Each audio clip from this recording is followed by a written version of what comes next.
I found out through a voicemail, not a conversation, not even a text, a damn voicemail. I was finishing my shift at the loading dock, sweat burning my eyes, steel-toed boots dragging across cracked asphalt. When my phone buzzed in my back pocket, I didn't think much of it. Maybe a buddy inviting me for beers, maybe a reminder from Sophie about dinner. I wiped my hands on my jeans, pulled the phone out and pressed play. Lucas's voice filled my ear, casual as hell, like he was telling me he'd borrowed my truck again. "Hey man," he said like we were still kids, sneaking beers behind Dad's shed. "Figured you should hear it from me. Sophie and I were leaving town, heading west. We're getting married. It made sense, you know? Don't make this harder than it needs to be." The message ended with a chuckle. A goddamn chuckle. For a few seconds, I just stood there frozen like the asphalt had melted and swallowed my boots whole. The beeping of trucks reversing the clatter of pallets being dragged across concrete, it all faded into this hollow buzzing in my skull. Sophie, my Sophie. The girl who used to fall asleep on my chest while we watched terrible Netflix shows. The woman who once joked about naming our first kid after my favorite quarterback. The same Sophie who kissed me goodbye that very morning, a coffee in one hand, my tie in the other. And Lucas, my brother. My blood, the guy who used to sit with me in the back of Dad's pickup throwing footballs at highway signs and dreaming about building lives that didn't look like hand-me-downs. Lucas, who knew every story about me that mattered, every scar, every win, every damn loss. They didn't just break something inside me, they gutted it clean. I stared down at my phone like it was some kind of cursed object. Like if I hit replay, maybe the words would change. Maybe I'd wake up to find it was a cruel prank. Some twisted joke I could punch him over later and forgive after too many beers. But the words didn't change. I could still hear the smile in his voice. I could still feel the casual betrayal slipping under my skin, sharp and clean. Like a knife you don't even realize has cut you until you see the blood. I don't know how long I stood there, long enough for Bobby from third shift to toss me a "you good man" across the lot. Long enough for the sun to drop lower, stretching my shadow until it looked more like a broken thing than a man. I shoved the phone back into my pocket like it burned and walked toward my truck. Each step felt heavier, like the world had changed its rules and nobody bothered to tell me. I didn't scream. I didn't cry. I didn't call anyone to demand answers. I just climbed into my rusted-out Ford hands, trembling on the steering wheel, and sat there while the engine coughed to life, the radio buzzed static.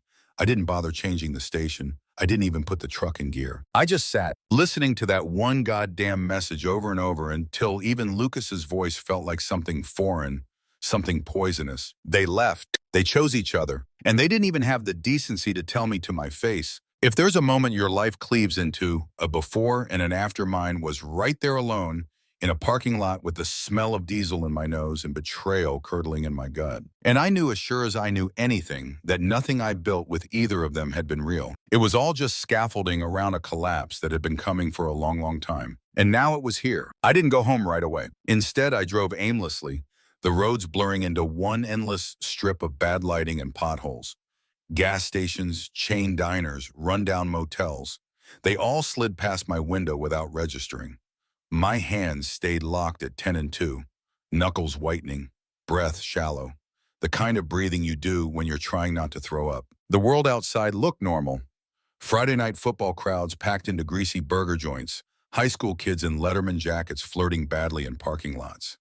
Life happening like nothing had shifted, like the ground hadn't opened up under my feet. I didn't call anyone. Not my parents, not my friends. I didn't even call Sophie. What the hell would I say? Why? When?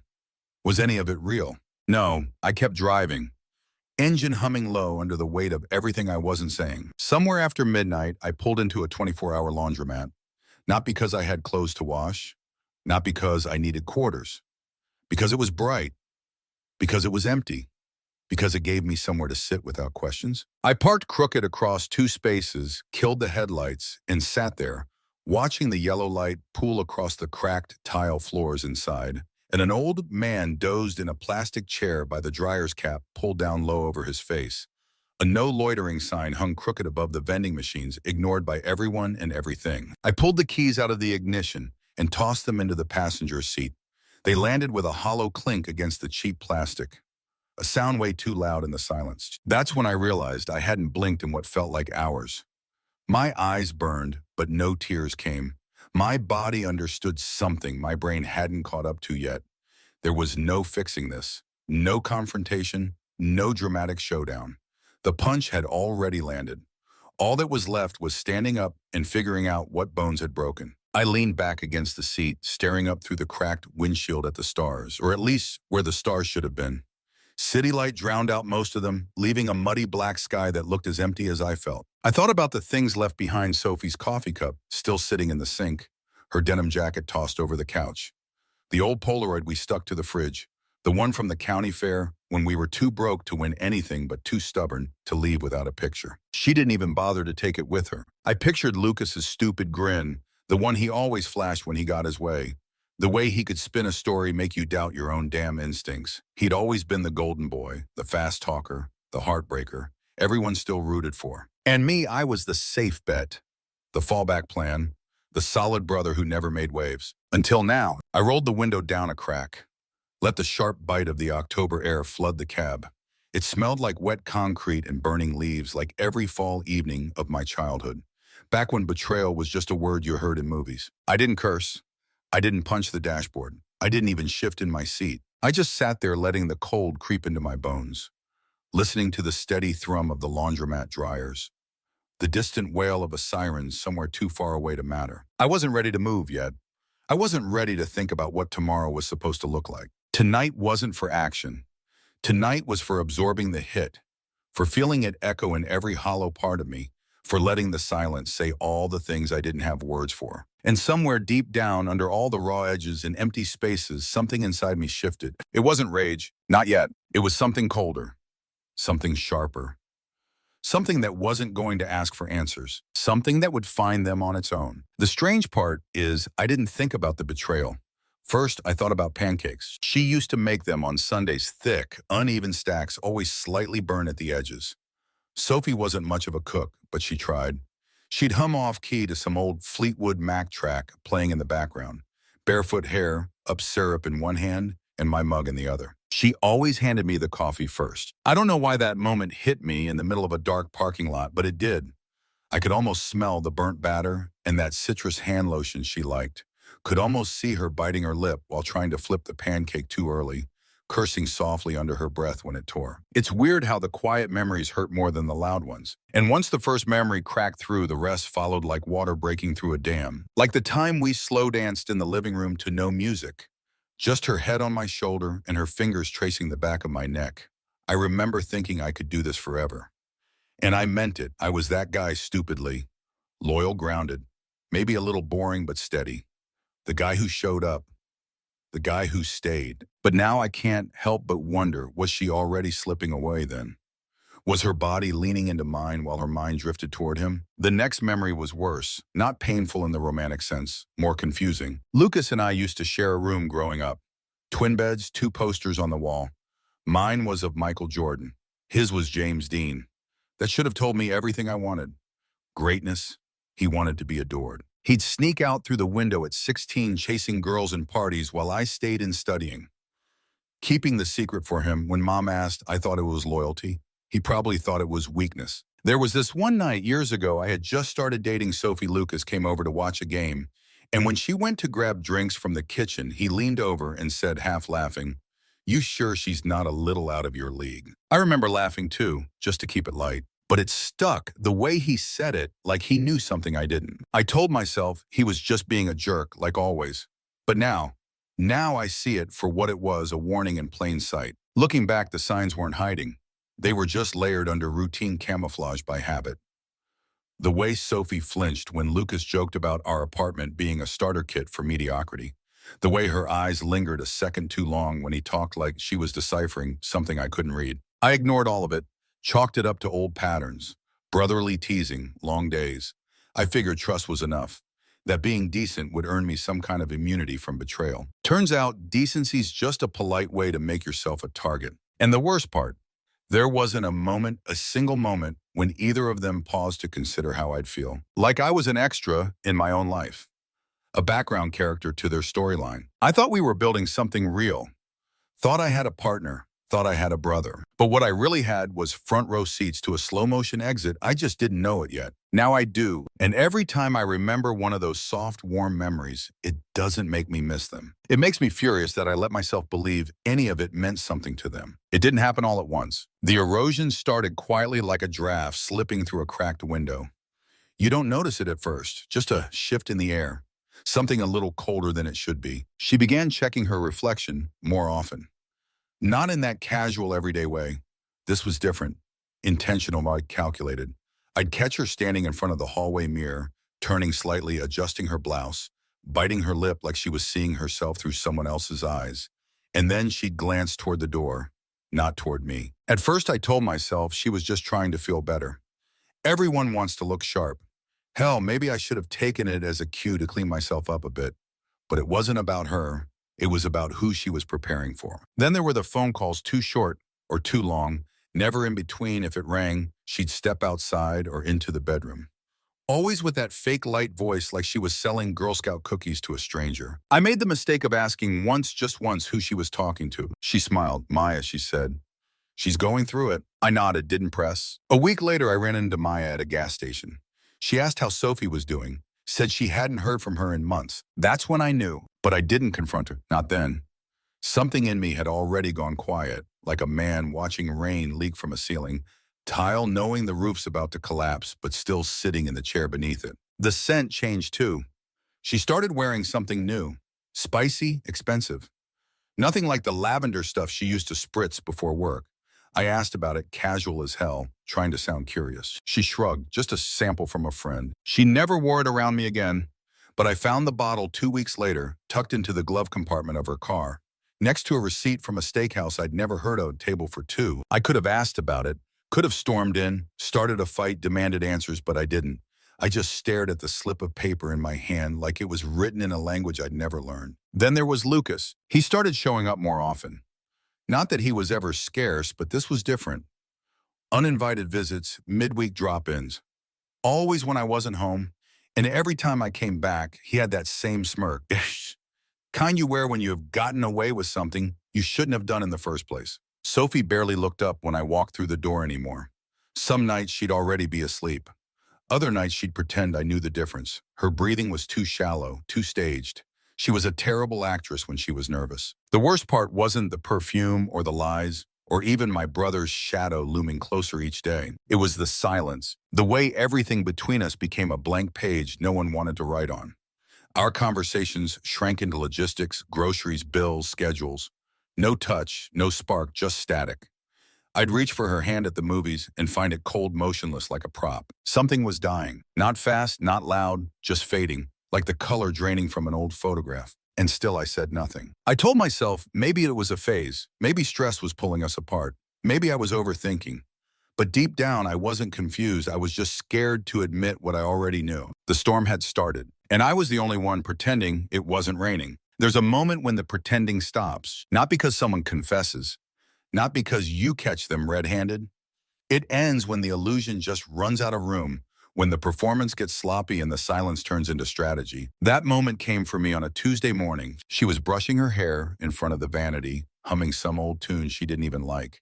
And I realized I didn't want the truth from her anymore. I wanted leverage, so I started small. I opened a second bank account at a credit union across town. No alerts, no shared passwords, just a clean place to move pieces around. I told the guy at the desk I was saving for a boat. He smiled and handed me a key to a safe deposit box. I didn't correct him. Next, I started digitizing everything: birth certificates, tax records, the title to my truck, scanned, encrypted, uploaded to a drive she didn't know existed. Every document that mattered went into a manila folder labeled Trip Ideas and got buried under an old toolbox in the garage, just in case. After that, I changed my routines. I left for work earlier than usual, stayed later, walked different aisles at the grocery store, parked at the far end of the lot so I could watch who came and went without being seen. I started keeping a burner phone in the glove box. Nothing fancy, just prepaid minutes and a clean number. I never used it, but it made me feel like I had something they didn't. I kept receipts too. Not mine, hers. Restaurant bills I found in her purse. Gas charges from unfamiliar zip codes. A florist in a neighborhood we never drove through. I took photos of all of them and emailed them to myself under a different name. At night, when the house went quiet, I started writing. Not poetry, not a diary, just notes. Observations, times, dates, inconsistencies. It looked like a cop's notebook, cold factual without feeling. But every word was fuel. Every scribble was proof that I hadn't imagined any of this. I didn't sleep much. When I did, I dreamt of locked doors and unanswered knocks. Woke up sweaty fists, clenched heart racing, like I'd run from something I couldn't see. Coffee became my new religion. Black, no cream, no sugar. I drank it like it owed me something. One night I drove out past the city limits and found a storage facility that didn't ask questions, paid 6 months in cash. Unit 219, nothing inside except a duffel bag, 3 changes of clothes, backup copies of my files, a burner charger, and 5 grand in 20s. Insurance, not revenge. I wasn't planning a grand finale. I wasn't waiting to catch them in the act. I was building a way out. They could have their secrets, their smirks, their whispers behind closed doors, but I would have the last word, even if I never spoke it aloud. And as I locked that storage unit and walked back to my truck under the buzz of a flickering street lamp, I felt something I hadn't felt in weeks. Control, not over them, over me. And that was enough for now. I didn't expect it to come from her best friend. Mia and I weren't exactly close. We orbited the same dinners, shared occasional side eyes across the table when Lucas started one of his long-winded stories. But we never talked alone. That changed the night she called out of nowhere. It was a Wednesday. Rain had slicked the pavement, turning the roads into mirrors. I just pulled into a parking spot behind the gym, letting the engine idle while some late-night sports recap droned through the speakers. The call came through as an unknown number. I picked up out of instinct. Ethan. Her voice cracked right out of the gate. Not emotional exactly, just tense, like someone forcing themselves through something they couldn't unsee. Yeah, who's this? It's Mia, look. I wasn't going to say anything. I told myself it wasn't my place, but it's been eating at me. My fingers clenched around the steering wheel. I didn't speak, I just listened. They left this morning, she said, Lucas and Sophie. They packed up and headed out before sunrise. She didn't tell anyone except me. Said she wanted to start over somewhere warmer. I didn't breathe. She said you wouldn't understand, that you wouldn't get it, that he could give her things you never could. There it was. Not a guess, not a suspicion, not a stack of receipts, in silence. Confirmation. They were gone together, and they hadn't even planned to say goodbye. I sat there staring through the windshield as droplets smeared the glass. As streetlights bending through the water, like ghosts, I could see the outline of a couple walking under a shared umbrella across the lot, laughing, bumping shoulders, unaware of the world ending a few feet away. She told me he's different now. Mia continued softer. That he's serious. That she was tired of waiting for you to change. I wanted to hang up, I should have, but I stayed. She also said something else, she added after a pause. Lucas told her you'd never be successful. That you didn't have what it takes, that he was just helping her wake up. A heat bloomed in my chest, not rage, not sorrow. Something uglier, something raw. I thought you should know. Mia whispered, I'm sorry. Click. The call ended without a goodbye fitting. I sat there for a long time watching the couple disappear into the building, steam from their breath fading into the night. And then I looked at my reflection in the mirror. The man in the driver's seat, jaw-locked eyes like steel. I didn't break. I didn't punch the dashboard or scream into the empty car, but something inside me stopped asking why. I finally understood this wasn't some messy accident, some tragic drift. It was a decision. A deal made behind my back. Lucas hadn't just taken her. He'd sold her on the idea that I was disposable, and she'd bought it willingly. That night, I drove to the apartment, walked inside, and didn't even bother turning on the lights. Her keys were gone. Closet strip, medicine cabinet, empty except for a single bobby pin. On the counter, a note might have softened the edge. An apology might have dulled the sting. But there was nothing, just space where a life used to be, and the cold realization that I had never truly mattered to either of them. Not enough to warrant honesty, not enough to deserve closure, only enough to be left behind. After that night, I stopped bleeding. Something in me calcified, hardened like a broken bone, setting itself without a cast. I didn't chase them, didn't stalk their profiles, didn't ask around. Let them think they vanished clean. Let them believe they'd slipped away unnoticed. That was the first step in the trap, disappearing. I changed my number, dropped social media, switched gyms, canceled every shared subscription. If there was a thread that still tied me to them, I cut it with precision, left no strands dangling. Then I moved 3 hours south, picked a town where nobody knew my last name, paid cash for a 1-bedroom above an auto parts store. It smelled like brake fluid and old coffee, but it was mine. quiet, forgettable, exactly what I needed. I took a job loading inventory at a regional warehouse night shift, low profile. Nobody asked questions, and I didn't offer answers. I kept my head down and my fists calloused.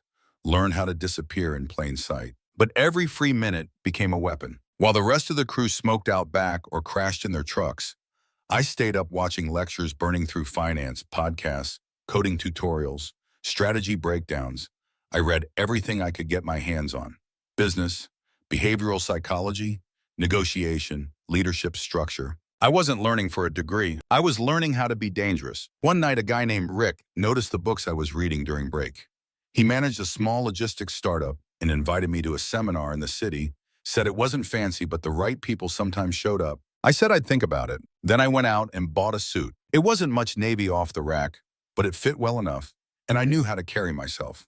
When the night came, I didn't speak much. I observed. I watched the way people moved, who smiled too wide, who pretended to listen. And then I saw her, Amelia Cross. She stood in the corner of the room, not talking, just reading the crowd. High heels, minimal makeup, a tablet in one hand, glass of water in the other. No jewelry, no entourage, just presence. She didn't come to be noticed. She came to evaluate. I asked a question during the Q&A. Direct, practical, just enough depth to signal intelligence without peacocking. She looked up from her screen, met my eyes, held the gaze. Afterwards, she approached me. "You don't talk like someone who belongs here," she said. "Maybe I don't," I replied. We exchanged cards. Hers was matte black, mine was blank. I'd written my name and number on it in Sharpie. She looked at it like it amused her. That was the moment I knew the next phase had begun. Over the following weeks, we met for coffee. She asked questions no one had ever thought to ask me. Not personal, strategic. She wanted to know how I thought, how I responded under pressure, how I filtered chaos. She never asked about Sophie or Lucas, and I never brought them up. But every conversation with her was a brick. Every meeting laid another stone in the foundation I was quietly constructing. Because while they were off somewhere pretending they'd won, I was designing a life so calculated, so bulletproof, that by the time they realized the floor was giving way beneath them, I wouldn't have to lift a finger. I just had to wait and make sure the fall felt like gravity doing its job. The moment it all fractured wasn't loud. It was a glance. The funeral was held on a gray morning, overcast air, thick with the kind of silence that comes from unfinished conversations. My father had died the way he lived, without warning.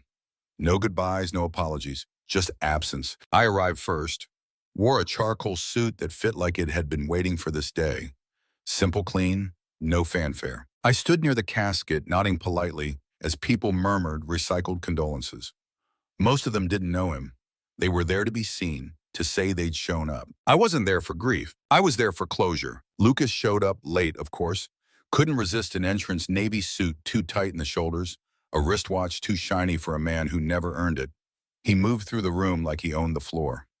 All half hugs and fake laughter. And right behind him, Sophie. She walked 2 steps behind like an afterthought. Gone was the spark she used to carry. Her face looked older, not aged, but worn, like someone who'd been pretending too long and forgot what truth felt like. She didn't speak when our eyes met. Neither did I. No anger, no bitterness, just recognition. The kind that says, we're not the same people anymore, and you're not ready to meet the version of me that survived you. Then Amelia walked in. No dramatic entrance, no high heels clicking like gunshots. She moved like water, fluent, steady. Black dress, high neckline, not a single strand of hair out of place. She didn't speak when she reached my side. She just stood there. But the room changed. Lucas's smile faltered the second he saw her. His eyes flickered like a man trying to place a face from a nightmare. I didn't need to look at him to know what was happening. He recognized her, not as my wife, as his boss. Amelia was the name at the top of the org chart, the one he used to roll his eyes at in meetings. The cold exec with too much control, as he once called her at a party, not realizing she was standing 2 feet behind him. He'd spent years beneath her radar, padding reports, sliding expenses through the cracks, thinking no one noticed. But she did, and now she was mine. After the service, there was small talk, weak handshakes. Sophie lingered near the exit like she wanted to say something. Regret, maybe a rewrite of history she could live with. I gave her nothing. Lucas approached slower now, less sure of his footing. He tried to speak, but Amelia stepped forward. No need, she said, it's handled. He blinked, handled. She handed him a small envelope. Your access has been revoked, effective immediately. He opened it slowly. Inside termination notice, audit findings, a brief note from legal, and a line that sealed it all. Due to conflict of interest in breach of internal policy, we are proceeding with full cooperation with state regulators. His mouth opened, then closed. Sophie's grip on his arm tightened. They didn't yell. They didn't argue. Because they couldn't. The collapse wasn't thunderous. It was surgical. Like watching a structure crumble from the inside out. Steel beams eaten by rust bolts, loosened by time. They never saw it coming, and I never raised my voice. I didn't need to. Amelia and I walked away from that chapel without looking back. Let the ruins settle behind us like dust in sunlight. We didn't speak again after the funeral. No calls, no texts, no late-night attempts to explain things that were already carved in stone. Lucas tried once. He left a voicemail, 37 seconds of broken rhythm, and a voice that didn't sound like his.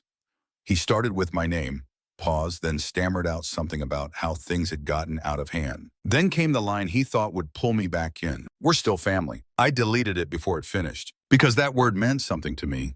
It used to be built on blood and memory, loyalty. Now it just sounded like a rusty hinge swinging in an empty hallway. I wasn't angry anymore. That's what scared me. The rage had been useful. It gave me fuel when I had nothing else but what I felt now. It was colder, more precise, like steel being sharpened for something greater than payback. Sophie didn't try to reach me. She knew better. But I did see her once, 2 weeks later in a parking garage downtown. She was standing near the exit ramp, arms crossed, sunglasses hiding whatever was left behind her eyes. I just wrapped a meeting and was heading toward my car when I spotted her. I could have turned around. Instead, I walked straight past. I didn't know, she said quietly. I stopped but didn't look at her. Didn't know what? About her, about your job, about everything. Her voice cracked on that last word like she realized mid-sentence just how little she understood. I turned to face her, kept my tone flat. You knew what kind of man he was, I said. You picked him anyway. She flinched like I'd struck her. You think I don't regret it? I didn't answer right away. Just looked at her. Really looked.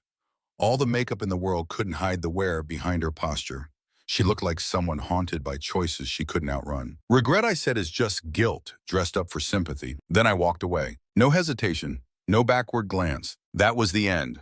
Not a door slammed, not a fight, just finality. And you know what? It felt clean. People think closure comes with dramatic speeches and forgiveness, but sometimes it's just not answering the phone. Sometimes it's driving away without a soundtrack, no tears, no nostalgia, just distance, permanent and deliberate. I didn't need an apology, didn't want one. I needed to reclaim my story. That night, Amelia poured a drink in the kitchen while I stood by the window watching the city breathe. She didn't ask about the voicemail. She didn't mention Sophie. She just handed me a glass and said, "It's over." I nodded. That's all that needed to be said. I didn't toast. I didn't smile. I just let the silence sit between us like a signature at the bottom of a long contract finally complete. The past didn't owe me anything, and I owed it even less. Peace didn't arrive like a sunrise. It showed up like fog, soft, slow, unannounced. Weeks passed, then months. The headlines faded. The rumors lost steam. Their names stopped circling in the places that once felt tight with tension. What remained wasn't noise. It was space, room to breathe without looking over my shoulder. Amelia and I moved into a quiet place just outside the city. Nothing fancy. 2 stories. Big kitchen, tall pines out back that hissed when the wind rolled in. No skyline views, no marble floors, just clean air. Silence and the sound of a life being rebuilt. Not from revenge, but from scratch. Most mornings started with black coffee on the back porch. No meetings, no chatter, just her and I. Sometimes we didn't even talk. Didn't need to. That kind of stillness doesn't ask for words, it speaks through presence. I took up woodworking, not for money, not for display, just the feel of shaping something that used to be broken. There was something honest about the grain of pine under your palm, something reassuring about sanding down sharp edges and turning scraps into something whole. Some nights I'd walk the property barefoot. Let the ground remind me that I was still here, that I'd made it out, that everything that tried to hollow me out had failed. The red jacket from that photo. Back when Lucas and I were just kids, I found it in a box while unpacking. Still had the tear on the left sleeve. Still smelled like storage and memory. I almost threw it away. Almost. Instead, I tucked it into the attic. Not to hold on to him, but to remind myself of who I used to be and how far I'd come. The thing is, healing didn't come from justice. It came from not needing it anymore. They lost more than comfort, more than jobs. They lost the version of themselves that believed they'd never fall. And that collapse, it was quiet, invisible from the outside, but total. That was never my victory to claim. Mine came every time I looked in the mirror and didn't see the man. They tried to reduce. Mine came when I stopped needing to be understood and started being okay with being underestimated. That kind of power doesn't scream. It just stands there unshaken. I don't bring up their names now. Not out of bitterness, but because they no longer occupy the space they once hijacked. They're background noise in a story that's already moved past the climax. If there's a lesson in all of this, maybe it's this. The opposite of revenge isn't forgiveness. It's indifference. You don't win by hurting them. You win by becoming someone they never had the capacity to destroy. And maybe, just maybe, that's the only closure that matters. What would you have done in my shoes? Would you have burned the bridge or just let it rot quietly behind you? Drop your thoughts below. I want to hear how you define peace after betrayal. If this story hits somewhere real, don't scroll past, share it, comment, or subscribe, because sometimes the quietest victories are the ones we feel the deepest. We've got more coming, and the next story might just be yours.